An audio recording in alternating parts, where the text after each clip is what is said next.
The finance and investment cycle. Finance and investment cycle is one of the most critical cycles in an entity because it deals with large amounts of capex expenditure. Because capex tends to be such a big payment going out of the entity, it is a critically important cycle for us to look at. In this video, we will be looking at both the controls in the cycle as well as how to audit the cycle. It should be noted that this cycle is what is considered to be non-routine. As a result, the entity will have limited controls in place. So in this video, what we will be doing is first we'll be trying to understand the risks that the cycle faces, as well as any controls that management may put in place. As mentioned, because of the non-routine nature of this cycle, it is likely that there will be few controls in place. It would help us also to identify the different accounts that are relevant so that we can assess the fraudulent reporting of the entity if there is any. And then, because the cycle is non-routine, it has a number of weak areas. Areas that may not give rise to audit risks, but still are areas of concern for the entity or our audit client. So we want to pay attention to these types of areas. Finally, part of our understanding of the cycle is being able to improve or identify errors in cycles. You would find that you might get a question such as develop or create internal controls for a given cycle. We are going to look at how we can do that, and we're going to go through an exercise of where we assess different controls and look for weaknesses, etc. Finally, one of the most important sections of this video is where we look at the audit procedures that relate to the cycle. When we look at the finance and investment cycle, it is important to note that we are dealing with transactions that may not necessarily happen on a monthly basis. As a result, the frequency of transactions will be rather small in this type of cycle. That means that as the auditor, we would likely want to test all transactions that have taken place in this cycle. It is noted that some companies may be very large and therefore will have a total number of transactions that is high. As auditors, we want to gain a good assurance on these balances. Therefore, we'd want to audit a large portion of the transactions if we cannot audit all of them. It is also important to note that this cycle deals with both the purchase of capex as well as the funding of capex. So these are two separate but equally important decisions. First is to find the right asset in order to purchase it and then maintain that asset during its lifetime. On the other side, we also want to obtain the finance that is required in order to buy the asset. This may mean obtaining a loan and repaying the loan through the course of the loan term. We as auditors would want to audit both sides of the cycle, the purchase as well as the funding, in order to gain an understanding of what exactly is happening in the cycle. Because this cycle is dealing with the purchase of assets, you may find that the amounts that we deal with here are very material. So, because of that fact, we find that this cycle tends to be scoped into the audit, meaning we find the account balances and the transactions in this cycle very material, and therefore we allocate audit work to it. And that's simply because of the size or the large size of transactions.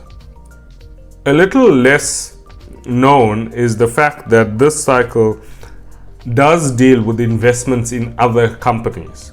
So where one company is buying or purchasing a stake in another company. As a result, this cycle does have some regulatory framework that it needs to comply with. For example, in South Africa, we have what's called the Competition Act, where an entity cannot monopolize a particular industry or market. As a result, as auditors, we need to investigate the legal ramifications that arise from any given transaction that we are dealing with. So it's important for us as students to not only think of the assets that we are dealing with, but also intangible assets, things like investments or JVs. What about hybrid instruments, or where we buy an equity item that actually turns out to be a liability item? These are types of transactions that are covered in this cycle. It would be important for us to go and review our consolidations work as well as our financial instruments work in financial accounting, so that we fully understand the accounting that is required and therefore we are able to audit it. Because of the fact that there are very few transactions that take place in this cycle, we find that there is not a lot of documentation that goes along with the cycle. For example, things like delivery notes may be in place, but other things like goods received notes may not be. The major risks in this cycle is that the auditor may not pick up valuation or existence assertions. So we want to focus on valuation, existence, as well as completeness. We may need to also inquire of things like the Memorandum of Incorporation to fully understand the ability to purchase or not to purchase particular assets. Another interesting part of the cycle is that it deals with both the purchase and the sale of assets. What does that mean? Well, sometimes an entity would want to purchase a given tangible asset, and they then want to sell the old tangible asset that is being replaced. We can apply the principles that we've learned in both the payments and purchases cycle and the receipts and revenue cycle within the cycle. So for example, when something is being purchased, we want to go back and look at the purchases and payment cycle and see what parts of that cycle can be applied here. For example, in the purchase and payment cycle, we would look for things like a supplier's delivery note, as well as we want to physically identify a given item. We can do that in this cycle too. For example, in a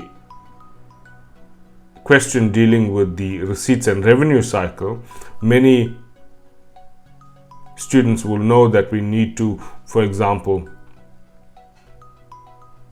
assess the collectability of a given debt or the recoverability of a debtor's amount. We would want to do the same sort of test on recoverability of debtors' amounts here as well. A large part of this cycle relates to planning. An entity needs to plan to make sure that they have the correct non-current assets on hand to create value for their shareholders. On the flip side, an entity also needs to ensure that they have enough debt available that they can dip into when purchasing such non-current assets. All of these transactions need to be accurately recorded with the use of IFRS. Planning generally is done by senior, experienced management individuals. It may involve developing of a plan and submission to specific steering committees. For example, an entity might have a capital expenditure committee that deals with such matters. It may also be submitted to committees dealing with the financing of purchases. Planning in this cycle will involve also the preparation of a CapEx budget, which is a budget that deals with capital expenditure for a given period. When making a purchase, and because of the size of the purchase, entities would want to exhaust all alternatives relating to the purchase. So there is a lot of planning, finance raising, and quotes being obtained. Regular comparison between the actual performance and what was budgeted is important for individual assets, because this may mean that there is a deficiency or warranty that needs to be investigated. This cycle tends to have a high level of authorization. So basically, purchases that are made in this cycle will be done or authorized by a steering committee on CapEx. It may require the shareholders to approve it, and this is in line with what we learn in the Companies Act. So if there's a specific purchase that is being made, more than 10% of the market value, we need to get the shareholders involved. In addition, resolutions to purchase particular items need to be compared to what the company's memorandum of incorporation allows. So what are the duties and powers of the directors with regard to purchasing any non-current assets? The implementation of these types of practices and transactions is not always straightforward. So we as auditors need to be aware and have competent staff on this particular audit section. Part of our tests would be to review what was actually purchased against what was planned to be purchased. So we review the actual expenditure to budgets, etc. Independent scrutiny by internal audit, particularly for the compliance of legal and regulatory requirements, is critically important. So this cycle requires us to work together with the internal audit function. So let's talk about the first half of this cycle, the investing portion.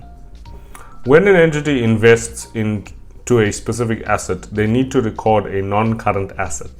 That would mean that we record it under property, plant and equipment. It can be intangibles or goodwill. Sometimes there may be revaluations of non-current assets, or there may even be financial instruments or investments that are purchased. So generally on the balance sheet, the areas that are affected by the investment side of the cycle are going to be the non-current assets.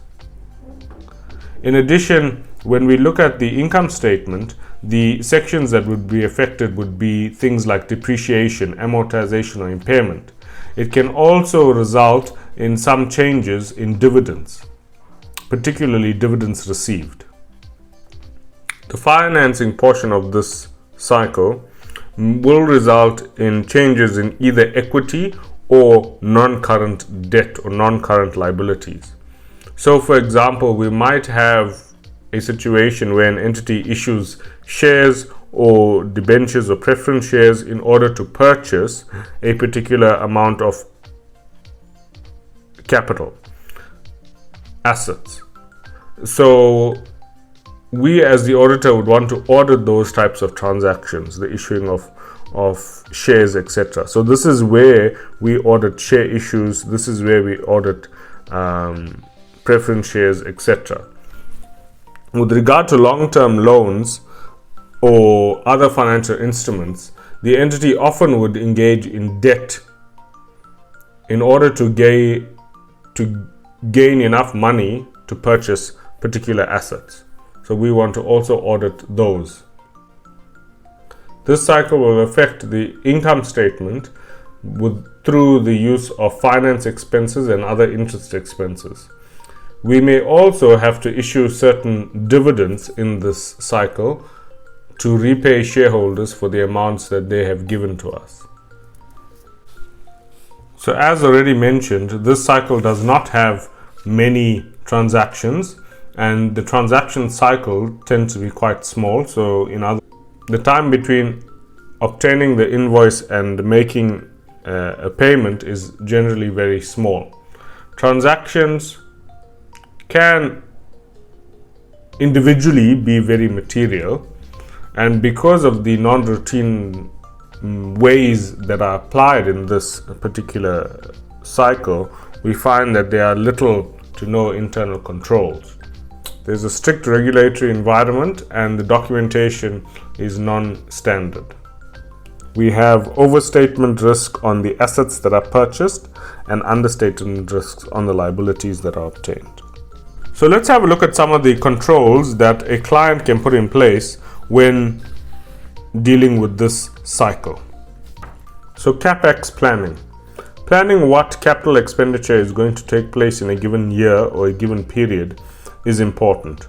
It gives direction to the auditors as well as management to know what they need to spend on and when.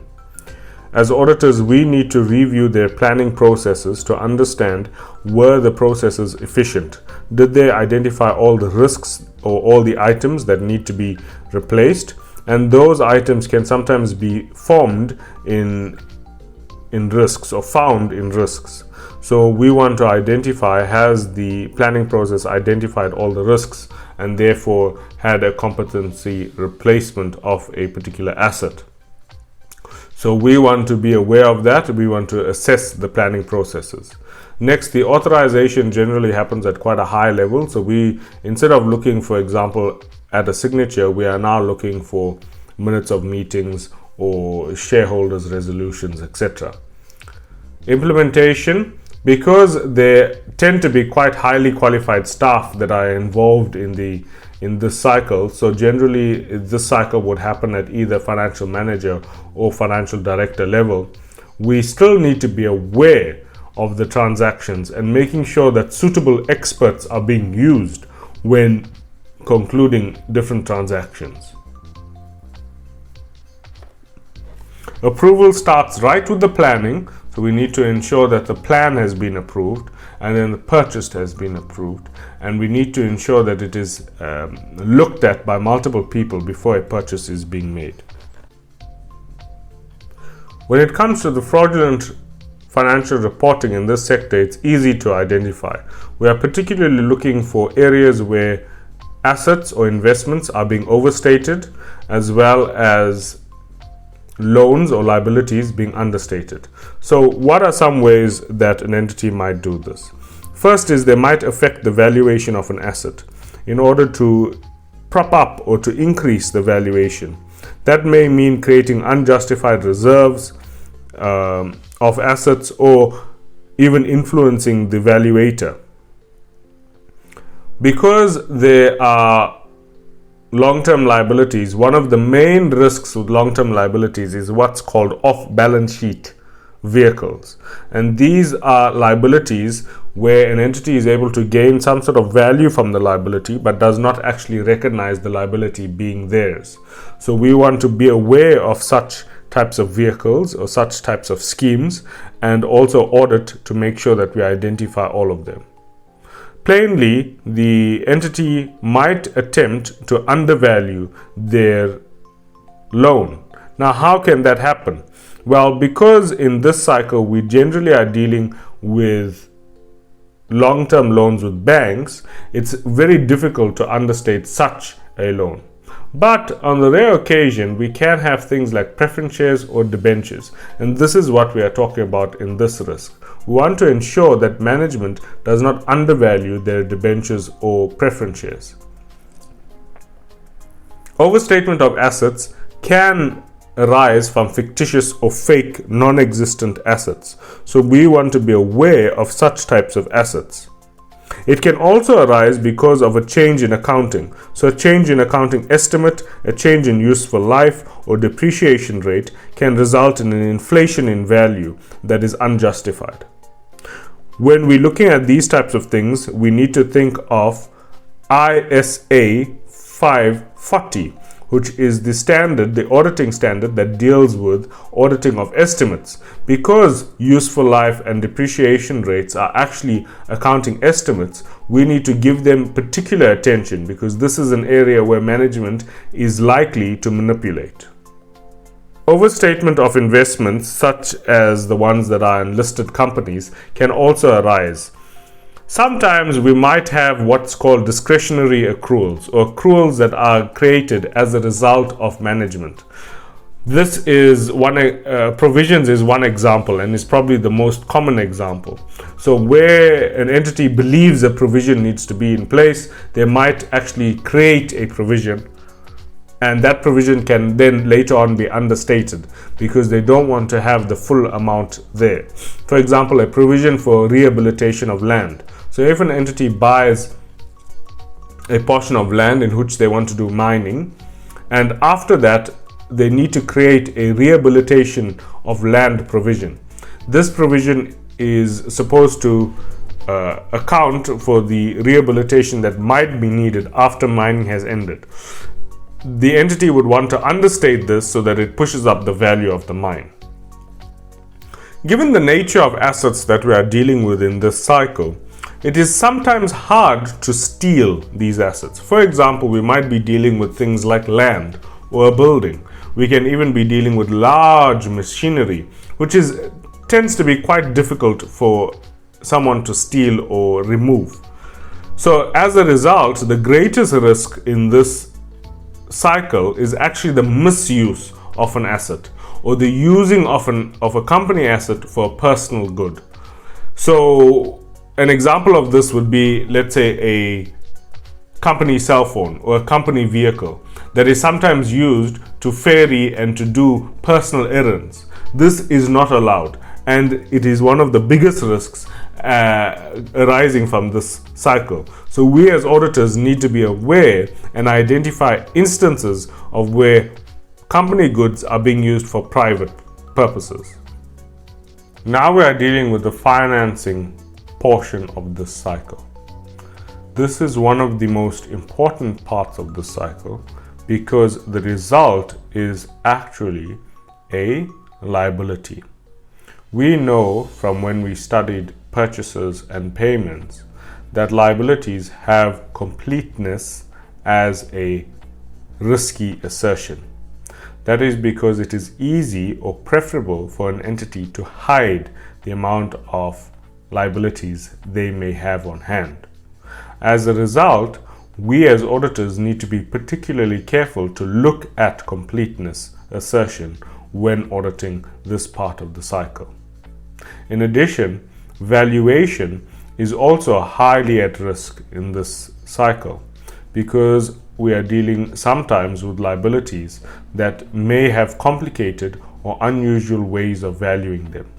As a result, entities might amend or manipulate the valuation of their liabilities. Classification is important because we need to make sure that the right classification is made between payable within 12 months and payable over 12 months.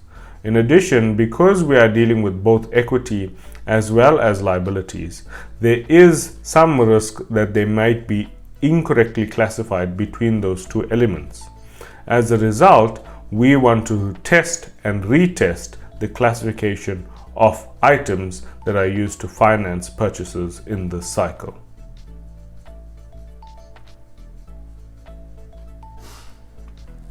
One method of raising finance is to issue share capital.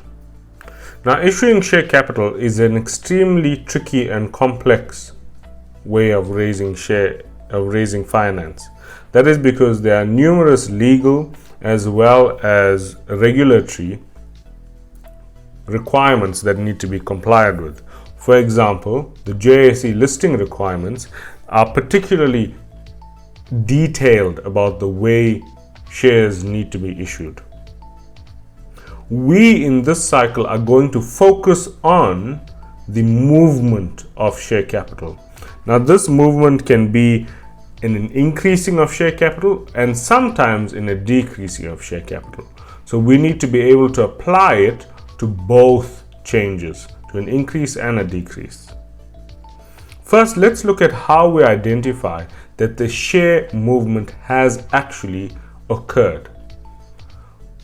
We need to first look at the memorandum of incorporation to understand what are the conditions for issuing shares or share buybacks and what are the authorities, who needs to approve it, etc. This can be a complicated thing and we might need to get the expertise of a lawyer for us to understand it. One of the things we want to look for is what are the authorized share capital available to this entity. Each MOI will set out the authorized share capital. We don't only want to know what the authorized share capital is, but also what is the unused portion of that authorized share capital. If shares are issued to directors, it makes it even more complicated because we need to comply with the requirements of the Companies Act.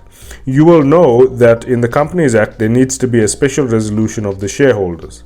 So part of our tests would be to inspect and obtain the special resolution passed by shareholders in which the directors' shares were approved. Note, there are certain circumstances where it might not be required. If these are preemptive rights, so the director is going to receive the shares in the future if a specific condition is being met, or if the shares that are being offered to the director are actually also being offered to every shareholder. We need to inspect the minutes of meetings of not only the directors but also the shareholders to confirm that they were approved by both bodies. This can be done by looking at communications to shareholders and making inquiries of directors to identify how a share has been issued. Inspecting the notice that was lodged with the CIPC, which is the company's regulatory body, is important so that we identify exactly what shares were issued.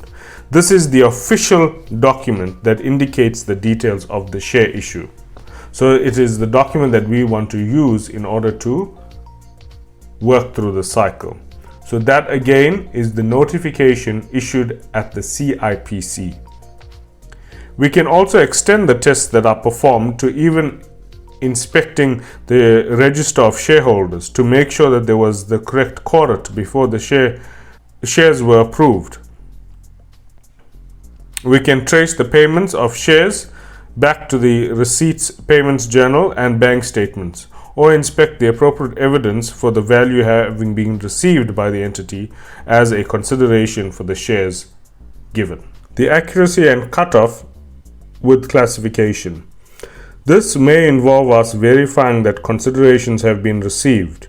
We can do this by identifying what is the authorized price of the given shares. We can also inspect the dates of source documentation, such as shareholders' minutes of meetings or directors' minutes of meetings, to identify when this specific transaction was approved. If we know when the amount was approved or when the transaction was approved, we are then able to identify what the cutoff amount is. We can then follow this specific transaction through the accounts of the entity to make sure it lands up in the right classification. Finally, casting the share capital account and other related documents can help us identify how the movements have been recorded.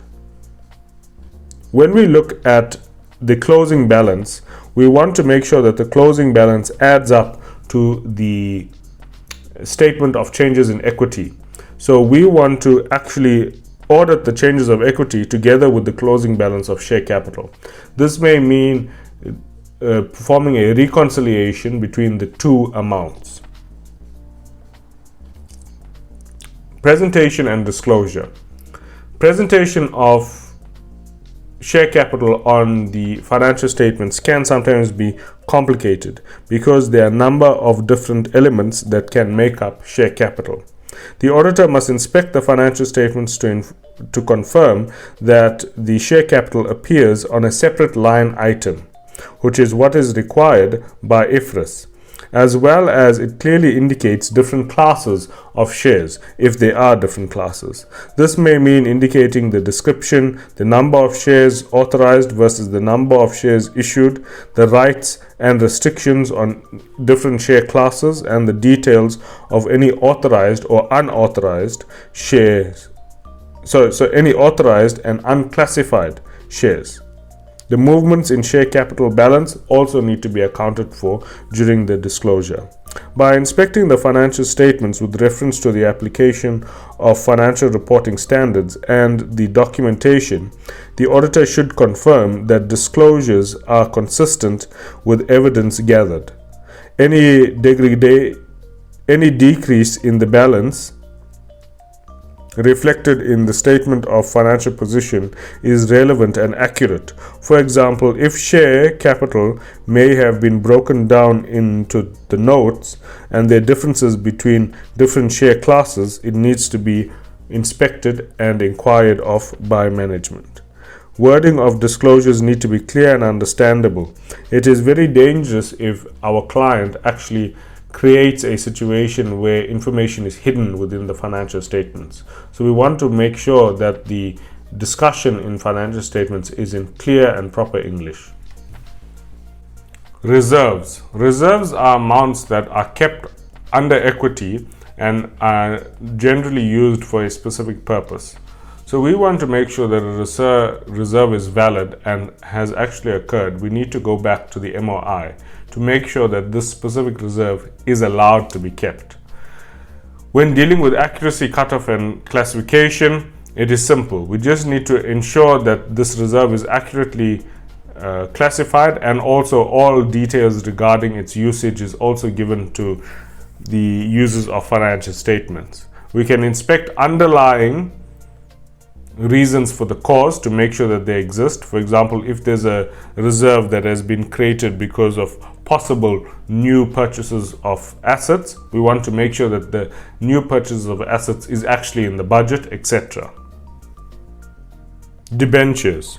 When dealing with the opening balance of debentures, we would obviously want to look at what we did in the prior year and agree the amounts to make sure that the opening balance of this year agrees or is matched and traced to the closing balance of last year.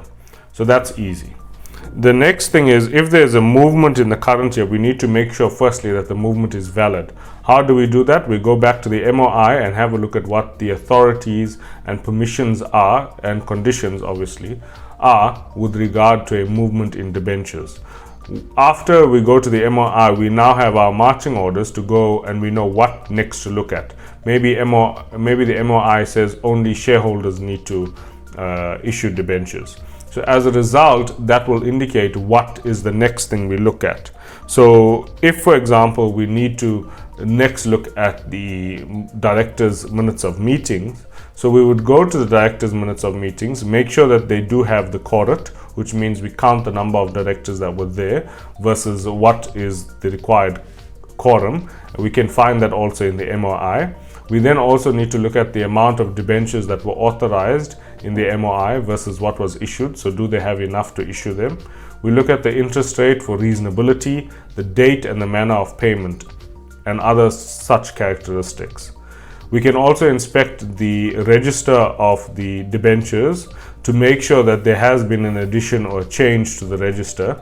And finally, we can see the cash coming in to our bank account by looking at the bank statement.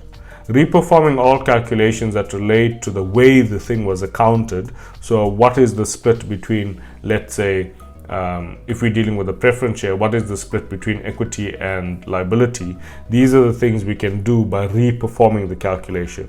We can also trace any amounts back from the bank statement right back into the general ledger, and then finally into the financial statements. We also need to look at the dates of each of the agreements or even approvals. And remember, sometimes we get the approvals from the minutes of meetings or resolutions. So we want to look at the dates of these documents to make sure that the actual date that this was recorded is accurate. So that was initial measurement. Now we want to deal with subsequent measurement. As you know, debentures need to be re-evaluated and remeasured on an annual basis. So we want to recalculate the effective interest rate based on the terms of the debenture agreement at the beginning of every year and compare the effective interest rate used by the client to the actual amount that is supposed to be per the agreement. We can also reperform the amortization table or amortization calculation. We want to inspect any journal entries relating to finance cost and make sure that they are the right amount, as well as being passed on the right day. With regard to completeness, we really want to inquire of directors and scrutinize the minutes to make sure that everything relating to the debentures have been accurately accounted for and that no new debentures were issued.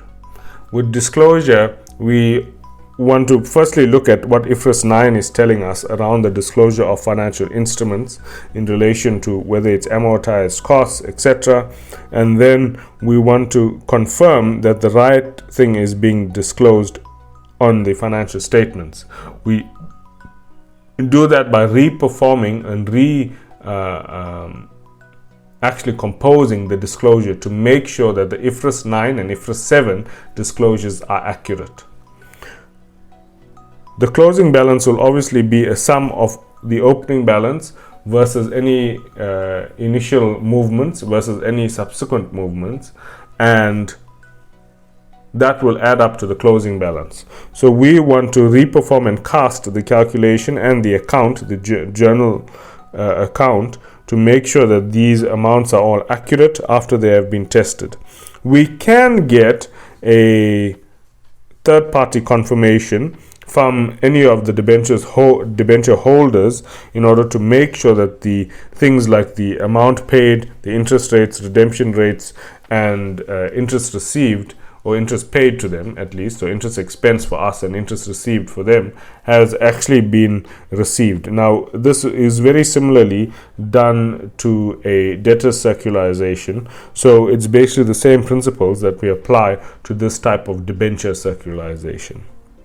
Okay, so when we're talking about long-term loans, again, one of our biggest risks here is understatement, and therefore completeness becomes very important. We want to trace back and go back right to the loan agreement. So we start off our audit at the loan agreement to try and understand what exactly the loan comprises of and what exactly our client is meant to be recording. So when we get a good understanding of the loan agreement, we are then able to proceed and then look at what should be recorded in terms of the financial statements. We might also need to look at third-party confirmations, which is basically very similar to a debtor's confirmation. We go to the bank, we ask them, please can you give us a confirmation of the balance amount. We then want to agree the amount we received from the bank back to the financial statements to make sure that the correct amount is being disclosed. Remember, there will be a difference in classification, and that classification difference is as a result of current versus non-current amount, which we know that we need to split in the financial statements. So when we add the two up, they should be adding back to the confirmation. We also need to have a look and make sure that the correct rates are being used in terms of calculation of interest. Obviously, if the incorrect rate is being used, we would quickly identify it by the use of the external confirmation or third-party confirmation. Now, what is important is that the small difference in interest rates over time will result in a bigger difference. So we want to try and make sure that our audit client is actually using the correct rates at all times. We do that by matching the rates that are used by our client back to the agreement and also back to the external confirmation. Finally, we'd perform an analytical review, which is basically a recalculation of the different loan amounts, and we would also want to recalculate the amortization table, which you guys would be familiar with. This will assist us in determining whether our audit client is accurately actually recording the amounts. When we're also talking about long-term loans, I just want to also add that it's important for us with long-term loans to make sure that it's correctly recorded and presented in the financial statement. So presentation and disclosure is important. We want to make sure that the correct amounts are being disclosed. IFRS 7 as well as IFRS 9 is being complied with. So these are also important parts of loan disclosure. Next, contingent liabilities, provisions, and contingent assets. Obviously, if we identify a contingent asset on the financial statements, we're going to ask for a restatement, right? Because we don't want contingent assets. With regard to contingent liabilities, we want to try and capture as many contingent liabilities as possible. That starts off with a complete understanding of the entity and its environment in which it operates. This means complete research of what the entity has done, recent developments in the industry as well as in our entity, and reviewing any minutes of meetings, particularly things like risk register, compilations, particularly things like strategy documents. We want to review these documents to identify what are potential liabilities that might be there. With the contingent liabilities, we also want to go and inquire of the legal counsel of our client, which means we approach the lawyers of our audit client. We then ask them, listen, what are the outstanding legal matters that our client is going to be involved in, and then what are estimates, if there are any estimates, what are estimates for amounts that may need to be paid by our client. And then the lawyer is going to provide us with what's called a legal confirmation. So similar to the long-term liability confirmation we got from the bank, we're also going to get a legal confirmation from the lawyers indicating what litigations our client is in, and if there are any litigations, what is the expected amount that our client will be required to pay. This will form the basis of our contingent liability testing. Once we identify the amounts that are going to be paid out, we want to ask our actual client, how was this accounted for? Now, they might account for it in a contingent liability, but they also might account for it in the form of a provision. Remember, a provision, though, there's a slight difference in terms of the certainty, because we want a present obligation in a provision, and we want a obligation in a contingent liability. Why do you think people will record a liability as a provision? Because it creates a tax write-off, and you can get a tax rebate on it, but you don't necessarily get the same rebate on a contingent liability. So we need to be careful and make sure that the classification between these both items are done properly. This is a tricky section, and therefore I would suggest that you go and review your IFRS notes on provisions and contingent liabilities. Generally, when we're talking about liabilities, existence is not too much of a risk, because our client would not want to, let's say, create a liability that does not exist. However, there is a slight possibility that certain provisions might not meet the definition or criteria set out by the accounting standards. The directors might want to manipulate certain, liability amounts, and this liability amount is particularly under control by the directors because of its strange nature. It's very much a discretionary expense, and it can be used as a way to hide profits for a later date. So just briefly, let me explain that to you. It's called earnings management. What it is when a client makes a big profit in year one, they want to keep some of that profit away in a provision and release that provision in year two when they don't make a big profit. This helps to smooth out the earnings over a number of years and makes it look like the customer or the client is actually having sustainable earnings. So that's one of the things that they might do, and one of the things we must look out for. So how exactly do we test existence?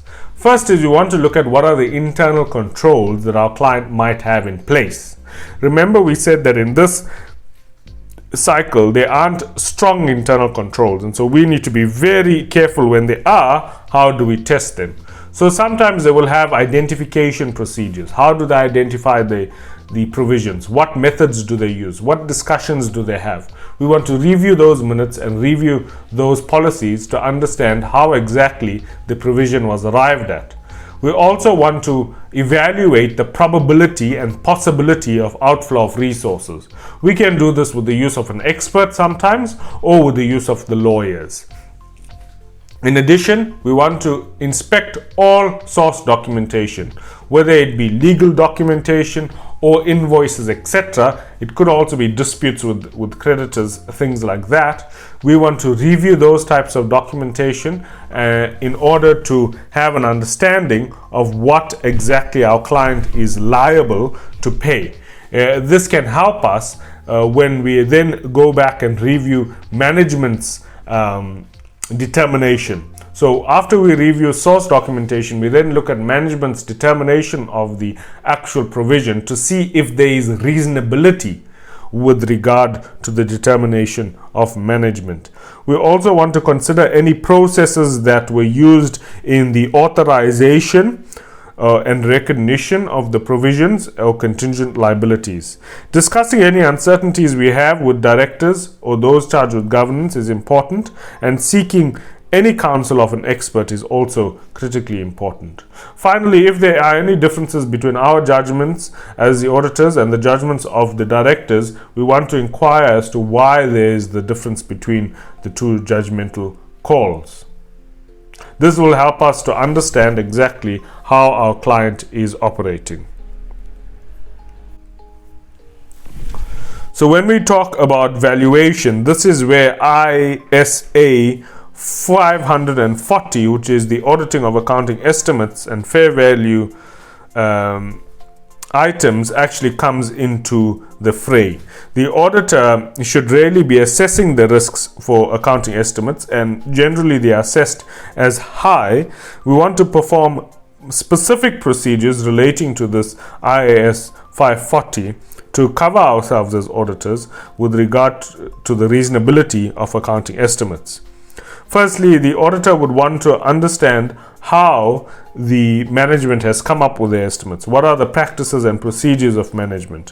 When performing our audit procedures, we want to look out for any sort of information that casts doubt or gives more information with regard to such estimates. We want to make sure also that the audit looks at the specific accounting frameworks that relate to the accounting estimates. So, for example, certain frameworks may be created by IAS 37. We want to look at those accounting standards and see how exactly they were applied. How management identifies transactions and events or conditions that give rise to accounting estimates is important, and we need to document that as an internal control and then test it. We may use an expert or a model. When I say a model, I mean the CATs, the computer-assisted audit techniques, in order to determine the valuation of specific items and the reasonability thereof. We reperform all calculations, extensions, any estimates that are given to us in an Excel document. We want to assess them for reasonability, drill down to the source documentation and inspect the source documentation for validity. So, for example, if we are given an accruals account and the accrual says, listen, we accrued for a specific expense that needs to be paid after year end, we would want to then look after year end to confirm that the amount was paid. If this amount was not paid close to year end or just after year end, we'd want the audit trainee or the audit client at least to reverse this accrual which appeared before year end. We also want to compare the amounts that our client has made with regard to estimations of similar situations and any estimations that have been made in the prior years. So now we arrive at one of the most important assertions, completeness of these liabilities. Obligation is not too much of a risk for us, just like existence, but we can confirm obligation very easily with a legal confirmation. But when it comes to completeness, it does create a problem. We want to really have a look at the different processes and policies that our client has in place in order to confirm the completeness of provisions. We'd compare, for example, schedules of prior year to current year. We'd compare schedules of similar companies to our company to understand if there are any reductions or changes that are noted. If there are any differences, we'd obviously want to discuss with management. Similarly, with contingent liabilities, we do a similar sort of test where we look at prior year, current year, as well as similar entities within the same industry. We inquire of legal advisors to make sure that no sort of disputes or pending legal claims have been left out, and if there are any, we want to look at the probability and possibility of losses arising from them. We can inspect things such as warranty claims given to customers, guarantees given to customers. If we are dealing with an entity in the manufacturing sector, there is likely to be some sort of environmental damage, and as a result, we want to confirm that this type of environmental damage has been accounted for in terms of a provision. In addition to this, items such as refund policies or even closure, discontinuing of operations can all result in provisions that need to be accounted for. So these types of things we need to be aware of, and we can gather information like this from the directors' minutes of meetings, from the shareholders' minutes of meetings, and we also can gather information like this by just being aware of what is happening at our client. All of these provisions have some sort of tax implication, and we would want to inspect correspondence with SARS to identify the provisions that our client is claiming as a tax refund from SARS. This can help us to make sure that a complete list of provisions is also recorded in the financial statements. Any items that result in payments need to be traced. So if there are any unusual payments that are made, any payments that do not have a specific reason for being made, things made out of petty cash, etc. We want to review these types of balances and identify what exactly are the reasons for these payments, because they could have been an underlying provision or underlying contingent liability that is trying to be covered up. Bank confirmations and legal confirmations help, as well as discussing the completeness of liabilities with management. We would also want to obtain a management representation letter which gives us specific guidance on completeness, valuation, existence of provisions, contingent liabilities, and any other relevant liabilities.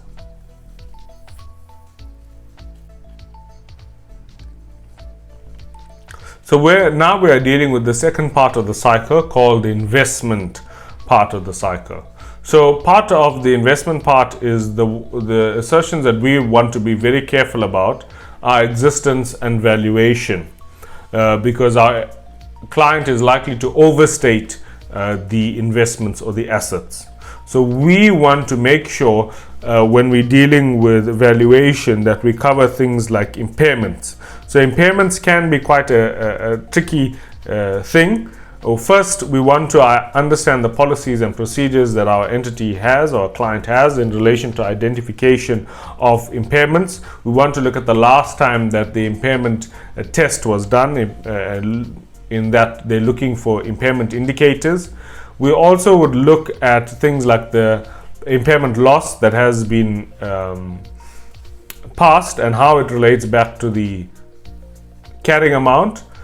For example, does the carrying amount exceed the recoverable amount? We want to do those types of calculations and reperform all calculations. We can inspect supporting documentation. We'll evaluate these supporting documents for validity and accuracy, and finally we can get a management representation letter that actually talks about impairment and the performing of the impairment tests on assets.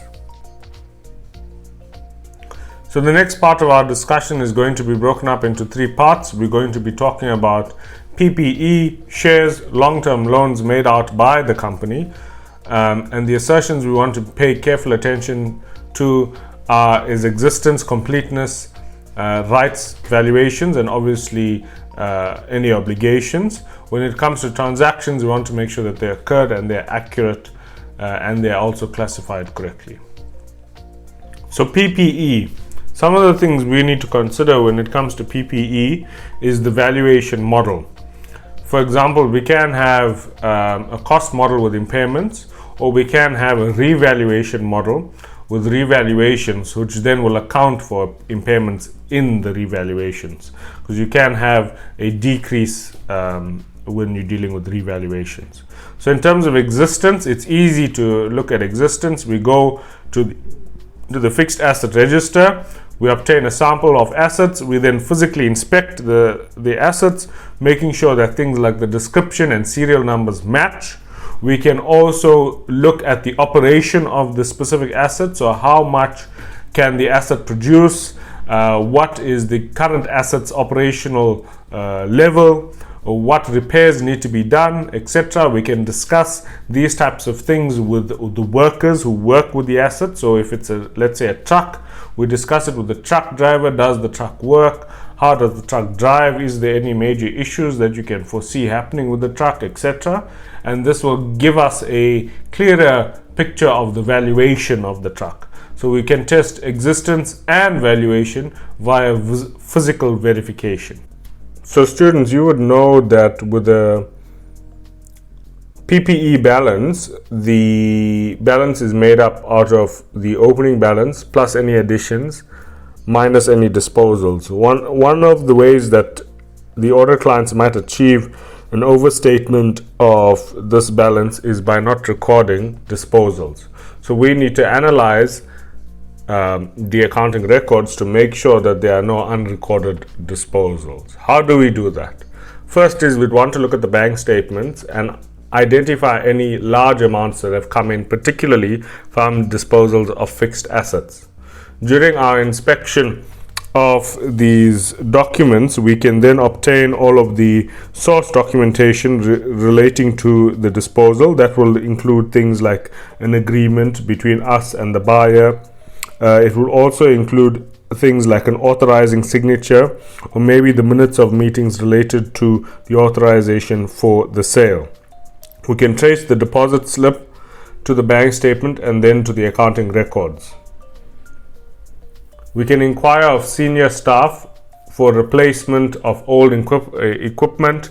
We can also be observant during our inventory walkthrough and warehouse walkthrough to identify any missing pieces of PPE, maybe missing assets, big machinery that was there last year but is now no more there.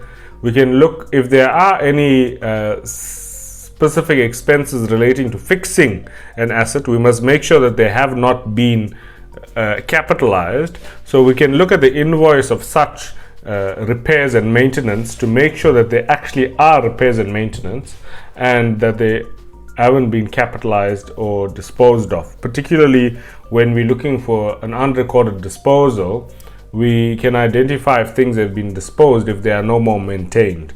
So we can cross-reference maintenance records with the existence of an asset.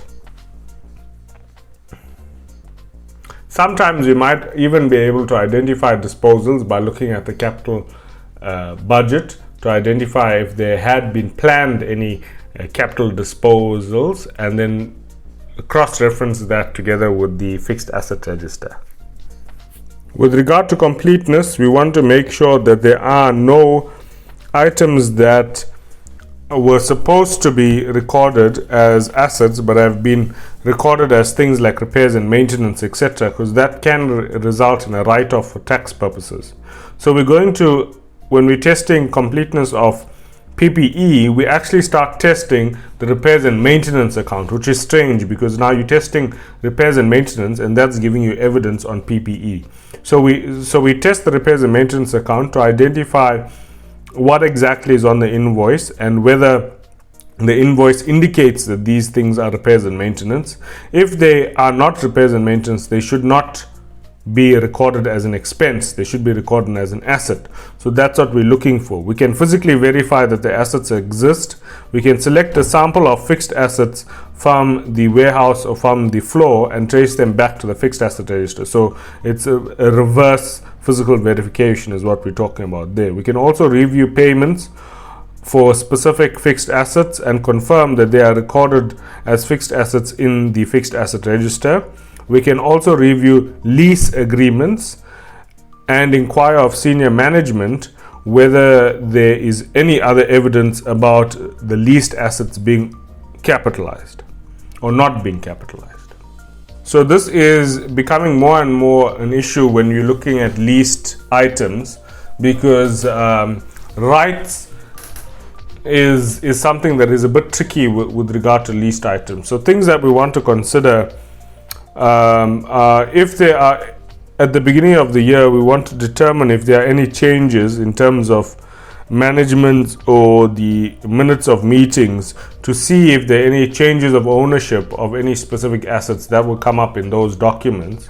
So we'd want to review those documents to confirm that there's nothing that's supposed to have changed. If we look at additions, we can also review the purchase documentation to confirm that they are not, for example, things that should not be recorded and they are in the name of our client. We can confirm payments made to suppliers or payments made to the bank in relation to our asset. We can look at lease documents to understand when risks and rewards will transfer and what exactly are the lease terms of a given lease, so that we can confirm that this asset is now belonging to our client if it's a finance lease. Obviously, all leases are now finance leases.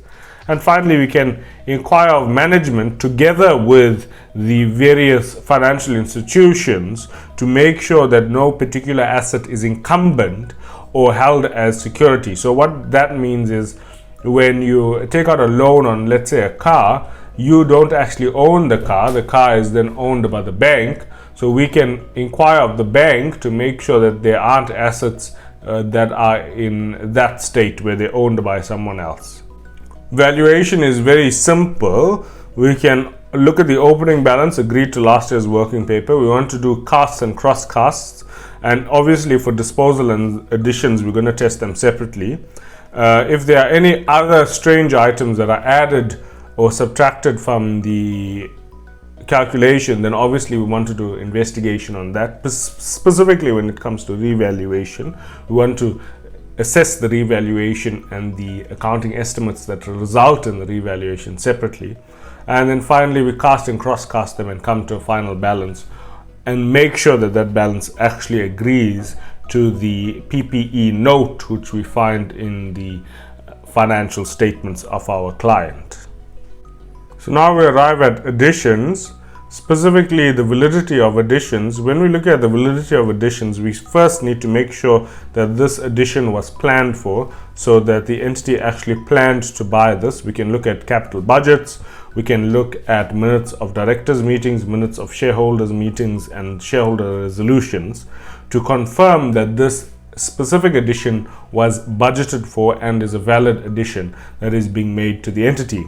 If not, we'd want to investigate the reasons behind why this specific addition has been made.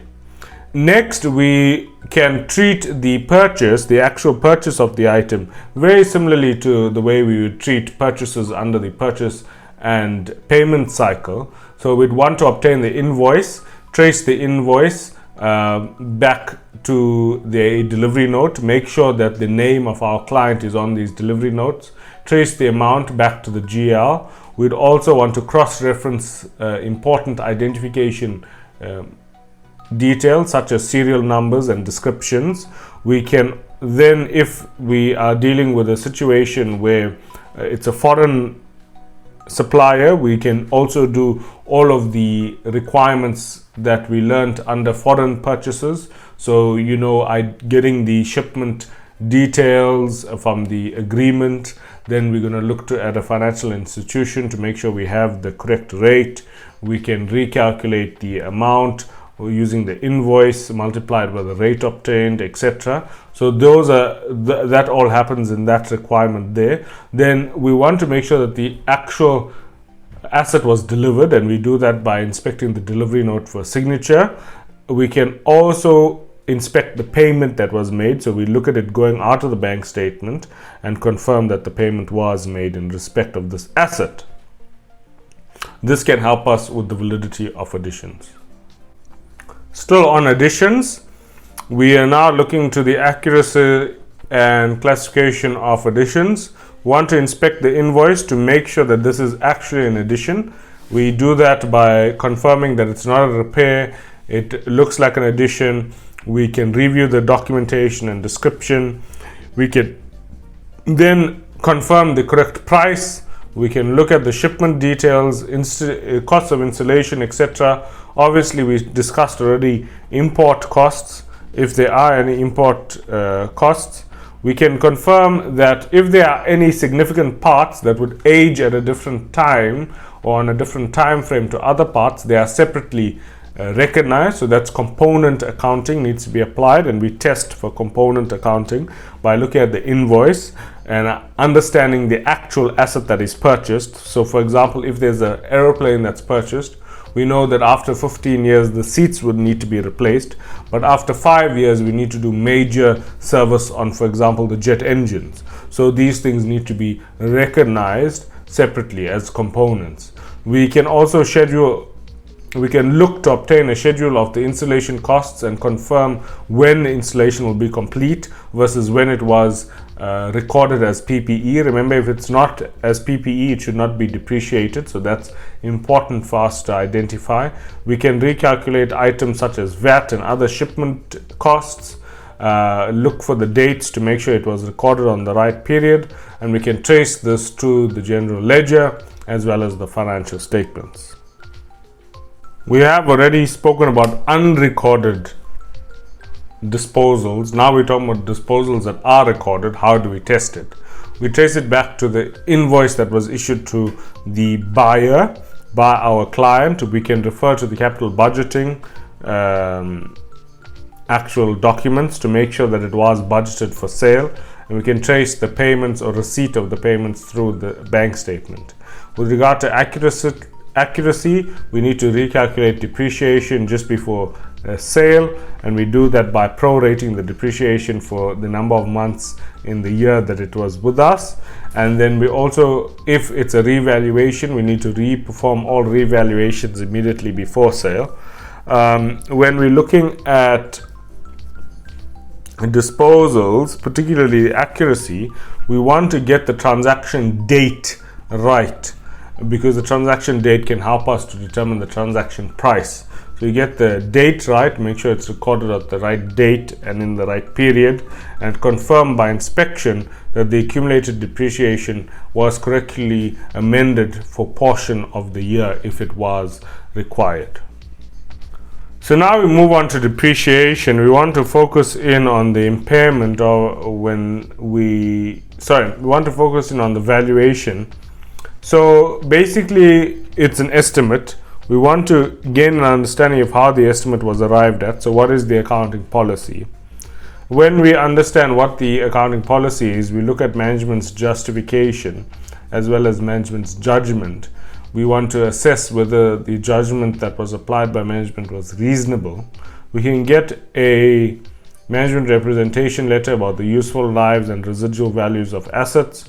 We can re-perform and recalculate all of the extensions that were supposed to be done, and even with regard to portioning it for part of the year, etc. So we want to be very careful in our recalculation there. And finally, we want to make sure that we identify all damaged stock and perform an analytical review in which we compare the current year to prior year and the current year to budgeted. So now we have dealt with depreciation for PPE as well as auditing PPE as a whole.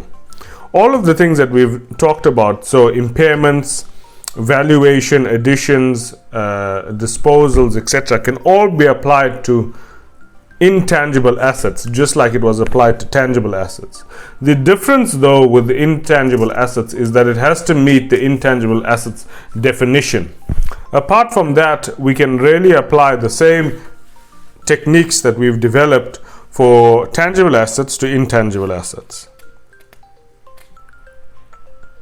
When we're looking at shares purchased by the company as well as loans made by the company, you will find that these are very similar to shares being issued by the company as well as financing gained by the company. So what we've learned in those sections, we want to try and apply here as well. Thank you for watching this video, and come back next time. Bye.